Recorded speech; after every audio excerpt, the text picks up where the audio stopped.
El 26 de junio de 1921, 13 matrimonios, unidos por la amistad, fundaban en esta capital comunera una entidad a la que dieron por nombre Club Deportivo de Puerto Sajonia, siendo su primera presidenta la señora Exa Acosta de nacimiento. Una de las primeras actividades deportivas fue la práctica del tenis, para la que se utilizó una fracción de terreno situada sobre la hoy denominada Avenida Carlos Antonio López.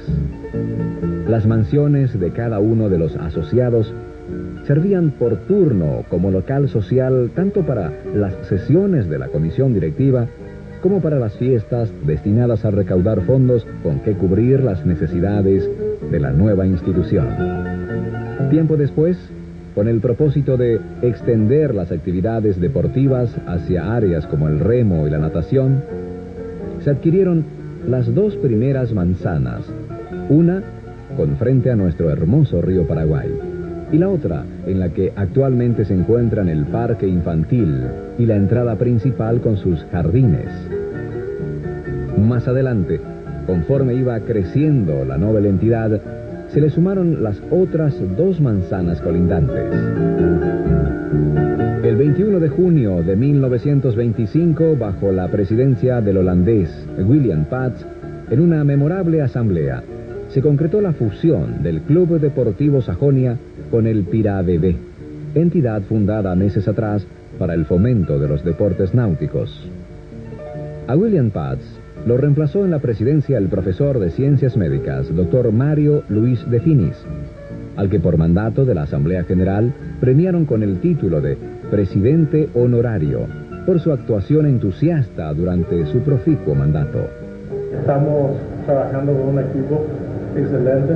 Hemos saneado la economía del club. Tenemos una paz laboral. Tenemos en este momento un excelente plantel de funcionarios. Optimizamos los recursos humanos y también recuperamos al socio, que es muy importante. Hoy, con 80 años, el Club Deportivo de Puerto Sajonia ofrece a la sociedad uno de los más amplios programas deportivos.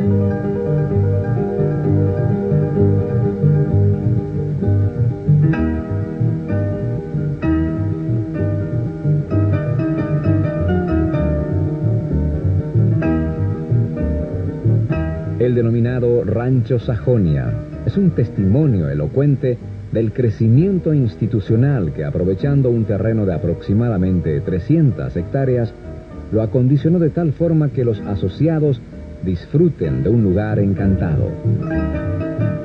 Para llegar a este paradisíaco lugar, el club ha dotado una flota de embarcaciones que solo precisan de minutos para que los socios gocen de lo que ellos mismos calificaron como el oasis a la vera del río Paraguay. Pensamos que ese es el futuro de nuestro club. En este momento ya estamos utilizando bastante los fines de semana. Los socios cruzan porque hay lanchas que están cruzando cada 5 minutos y tenemos ya una infraestructura básica, quinchos, parrillas, tenemos camineros para hacer caminatas, canchas de fútbol, de vóley, en fin, una serie de cosas ya que implementamos ahí. Los socios están acudiendo en masa, como se dice. También construimos una cancha más a este lado, que es la cancha 2 y allá la cancha 3 de fútbol. Las 3 canchas son empastadas, 2 iluminadas, y en este momento estamos construyendo la cancha 5 y 6. O sea que el futbolista en nuestro club tiene un espacio bien merecido, bien ganado, un lindo lugar donde practicar su deporte favorito. A través de sus deportistas que defienden los colores del club en campeonatos nacionales e internacionales, se ha posicionado en un plano de singular relevancia que, complementado con el éxito de sus fiestas sociales, le permite al Deportivo de Puerto Sajonia la excelencia de ser una de las primeras entidades de índole social deportiva de nuestro país.